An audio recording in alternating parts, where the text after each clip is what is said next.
Good morning to everyone. आज हम discuss करते हैं कंप्यूटर के MCQs based on the PowerPoint. तो फर्स्ट है, what is the shortcut combination key to decrease the size of the selected text in the MS PowerPoint. MS PowerPoint में जब हम कोई text को select करते हैं उसके साइज को हम डिक्रीज करना है तो कौन सी जो शॉर्टकट की कॉम्बिनेशन है प्रेस करते हैं। तो कौन सी की है वो, control plus shift plus less than. ये हमारा की कॉम्बिनेशन है। जब हम टेक्स्ट किसी टेक्स्ट को सिलेक्ट करते हैं उसके बाद control plus shift plus less than जब प्रेस करते हैं एक साथ में तो हमारा जो टेक्स्ट है उसका साइज है डिक्रीज हो जाता है।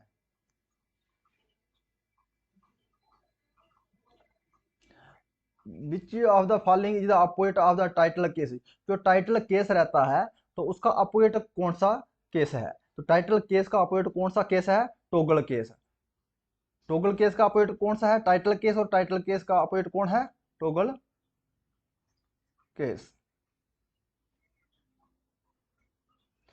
Which of the following tools bar in MS PowerPoint has bullets and numbering options? वो MS PowerPoint में कौन सा जो टूल बार है जिसमें बुलेट्स रहते हैं और नंबरिंग नंबरिंग रहते हैं, वो कौन सा ऑप्शन कहाँ पे है, वो फॉर्मेट में। कहाँ जाएंगे हम, फॉर्मेट में जाएंगे, उसमें हमें मिलेगा बुलेट्स और नंबरिंग। तो आंसर रहा हमारा format. What is the shortcut combination key to increase the size of the selected text in MS PowerPoint। MS PowerPoint में selected text को, जो उसको select text को उसका साइज हमें इंक्रीज करना है तो कौन सी जो शॉर्टकट की कॉम्बिनेशन है उसको प्रेस करना पड़ेगा। तो कौन सी है, control plus shift plus greater than. Control plus shift plus greater than जब हम प्रेस करेंगे एक साथ में जो सिलेक्टेड टेक्स्ट रहेगा उसका साइज जो है इंक्रीज हो जाएगा एमएस पावर पॉइंट में। What are the steps to save a PowerPoint file. अगर पावर पॉइंट फाइल को हमें सेव करना है तो कौन कौन से स्टेप लेना पड़ते हैं। तो अगर सेव करने के लिए इसमें कौन से ऑप्शन है, फाइल में जाओगे तो हम सेव कर सकते हैं, फाइल में जाने के साथ सीधा हम सेव कर सकते हैं। और फाइल में जब जाओगे हम तो जाने के बाद में हम फाइल एज का ऑप्शन भी रहता है उसमें और सेव का भी रहता है फाइल में। और कंट्रोल प्लस एस ये भी हमारा सेव करने का तरीका है एमएस पावर पॉइंट में। तो ऑल ऑफ द अबव ये सभी जो मेथड हैं, जो सभी ऑप्शन दिए गए हैं, इससे हम क्या है एमएस पावर पॉइंट में जो फाइल सेव कर सकते हैं। What is the file extension MS PowerPoint slide show. जो MS PowerPoint slide show का एमएस स्लाइड शो का जो है फाइल एक्सटेंशन क्या है। तो फाइल एक्सटेंशन क्या है, पीपी पीपीएस। जो पीपीएस है ये क्या है, MS PowerPoint slide show का फाइल एक्सटेंशन है। जो पावर पॉइंट का जो फाइल एक्सटेंशन कौन है, पीपीटी। पीपीटी क्या है इसका, ये है file extension of power point का। तो जो क्या है डीओसी, ये किसका है, वर्ड का, file extension of word file का।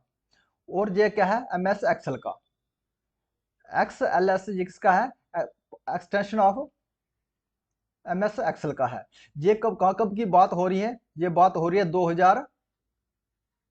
2003 के बाद की। यह है 2003 के पहले की बात हो रही है। अब 2003 के बाद में 2003 के बाद में क्या है, 2003 में इसका क्या है, file extension of power point का है pp.pptx। और जिसका क्या है पावर पॉइंट स्लाइड शो का क्या है .ppsx। ये है स्लाइड स्लाइड शो का। और डॉक्यूमेंट्स वर्ड फाइल का क्या है 2003 के बाद, इसमें है docx, ये है वर्ड का।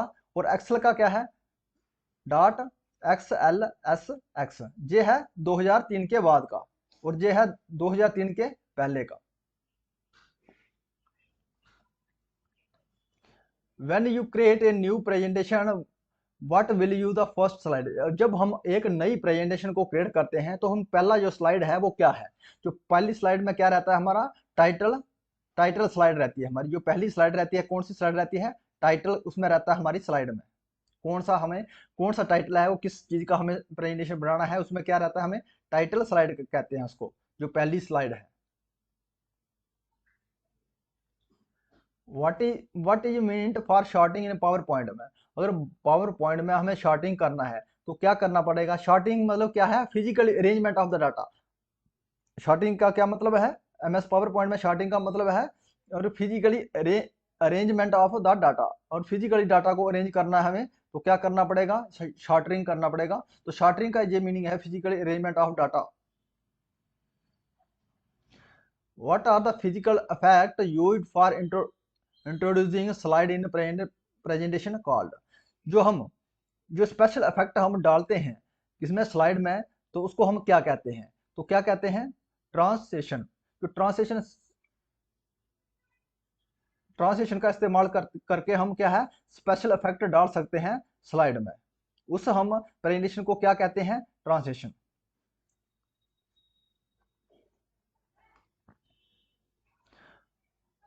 What of the following audio format can we insert into a PowerPoint में? जब पावर पॉइंट में जब हम प्रेजेंटेशन बनाते हैं, तो जो फॉर्मेट है, जो ऑडियो का फॉर्मेट है, कौन से फॉर्मेट का ऑडियो हम डाल सकते हैं एमएस पावर पॉइंट प्रेजेंटेशन में?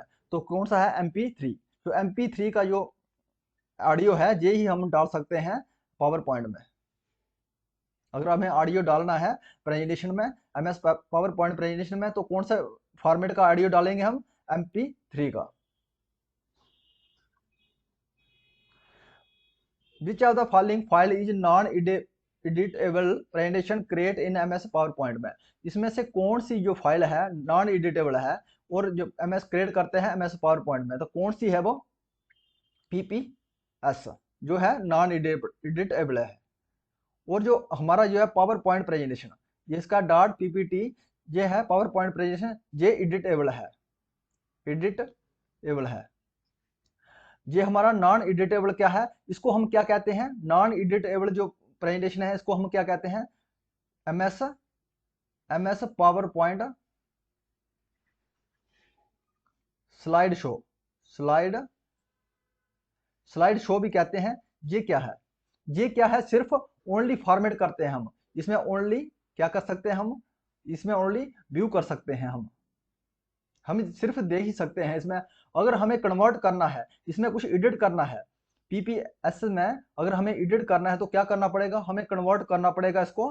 पीपीएस को किस में कन्वर्ट करना पड़ेगा? इसको करना पड़ेगा .ppt में, इसको कन्वर्ट करना पड़ेगा हमें। उसके बाद हम इसको कुछ इसमें एडिट कर सकते हैं। तो जो नॉन एडिटेबल प्रेजेंटेशन है उसको क्या कहते हैं हम? पावर पॉइंट स्लाइड शो भी कहा जाता है। इसका जो हमें पूछा गया है, जो कौन सी फाइल है वो, इसका फाइल एक्सटेंशन क्या है? .pps। इसी फाइल को हम, ये है नॉन एडिटेबल फाइल है।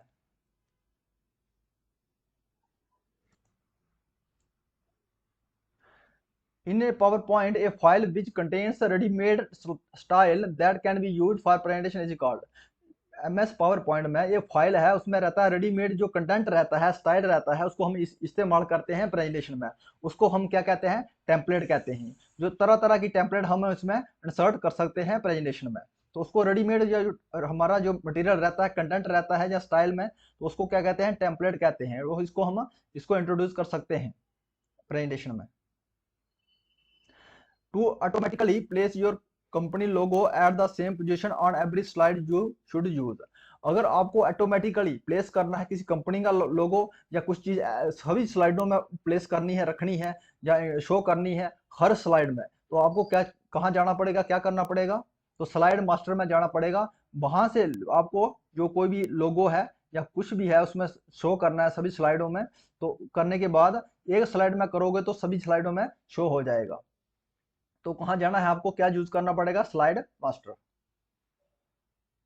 ये थीम कैन बी, जो थीम क्या है ये इसमें लगा सकते हैं हम। जो थीम हम सभी में लगा सकते हैं, सभी स्लाइडों में लगा सकते हैं।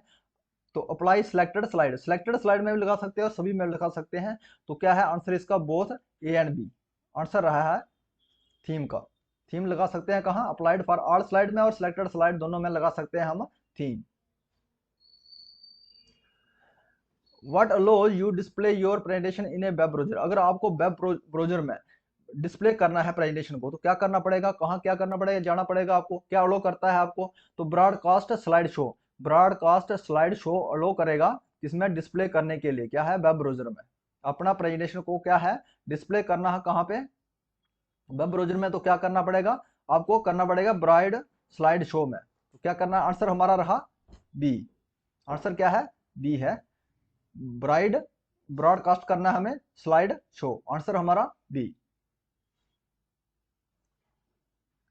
Minimum zoom percentage in M S Excel PowerPoint में, एम एस एक्सल में पावर पॉइंट में जो जूम परसेंटेज रहता है हमारा, तो कितना है, 10% है। जूम परसेंटेज जो मिनिमम है 10% है। जेई सेम परसेंटेज किसका है, एम एस एक्सल का, एक्सल का भी सेम है। जूम परसेंटेज कितना है, 10% है। और एम एस पावर पॉइंट का कितना है, 10% है। Maximum zoom percentage of M S PowerPoint, जो एम एस पावर पॉइंट में जो मैक्सिमम जूम परसेंटेज कितना है, वो है 400%। 400% है, कितना है, 400%। और एम एस एक्सल का भी सेम है, एम एस एक्सल का। By default zoom percentage M S PowerPoint is, जो जूम बाई डिफॉल्ट कितना रहता है zoom percentage M S PowerPoint में, बाई डिफॉल्ट कितना रहता है, 100% रहता है। ये 100% क्या है, बाई जूम, बाई डिफॉल्ट रहता है zoom percentage.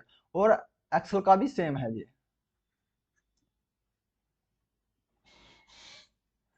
In view is use to easy arrangement slide, अगर आपको व्यू करना है इजिली तो अरेंज क्या करना पड़ेगा, कौन सी स्लाइड में जाना पड़ेगा आपको, स्लाइड शार्टर में। तो स्लाइड शार्टर में जाने के बाद आप व्यू इजिली अरेंज कर सकते हैं स्लाइड को। इसमें अरेंज करना है जो स्लाइड शार्टर है, इसमें जाके हम अरेंज कर सकते हैं कोई भी डाटा को, कैसे भी कुछ भी करना है अरेंज तो कर सकते हैं इसमें। A slide that displays at the end of the slide presentation indicate the end of the slide show is known as, अगर हमें स्लाइड डिस्प्ले करना है सबसे जो लास्ट में प्रेजेंटेशन में, तो स्लाइड को एंड स्लाइड की जो प्रेजेंटेशन के लास्ट में जो स्लाइड रहती है वो कौन सी स्लाइड रहती है, कैसी दिखती है आपको, कैसी शो होती है वो, तो उस जो शो होती है लास्ट स्लाइड है उसको क्या कहते हैं हम, तो क्या कहते हैं, ब्लैक, ब्लैक स्लाइड। जो लास्ट की वाली स्लाइड जो होती है लास्ट में क्या है, blank slide, black slide, answer is a.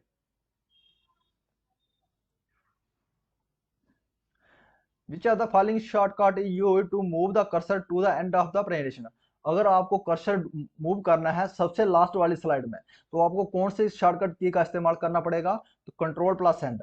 जो कंट्रोल प्लस एंड जब हम प्रेस करेंगे तो हमारा जो कर्सर है कहाँ का, सबसे लास्ट वाली स्लाइड में चले जाएगा, आंसर इज डी। अगर सबसे लास्ट में पहुंच गए आप और सबसे पहली वाली स्लाइड में आना है तो कौन सी जो शॉर्टकट की अप्लाई करना पड़ेगा हमें, इसमें कंट्रोल प्लस होम, इसमें सबसे फर्स्ट वाला आ जाएगा, फर्स्ट फर्स्ट स्लाइड आ जाएगा इसमें।